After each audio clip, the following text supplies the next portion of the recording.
Assalamualaikum warahmatullahi wabarakatuh. Waalaikumsalam warahmatullahi wabarakatuh. Selamat sore adik-adik sekalian, mahasiswa IAIN Negeri Loksmawe ya. Kami dari Polsek Serbajadi dan Koramil 01 Serbajadi, Kecamatan Turanon, dengan ini mengimbau kepada adik-adik sekalian untuk mengantisipasi mewabahnya virus COVID-19 atau lebih kita kenal dengan virus Corona. Untuk sementara waktu hindari tempat-tempat keramaian. Untuk sementara waktu kami himbau untuk menghindari tempat-tempat keramaian manakala tidak ada keperluan yang sangat-sangat penting atau mendesak.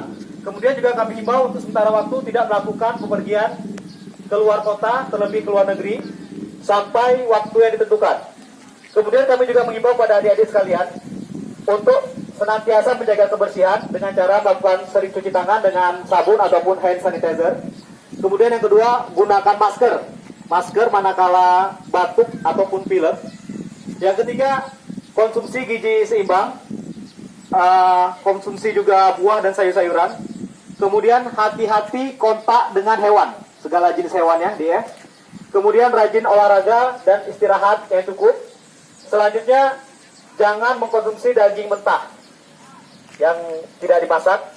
Kemudian yang terakhir, bila adik-adik sekalian ada gejala batuk, pilek ataupun gejala sesak napas, segera hubungi fasilitas kesehatan. Dalam hal ini kita bekerja sama dengan Puskesmas Penarut.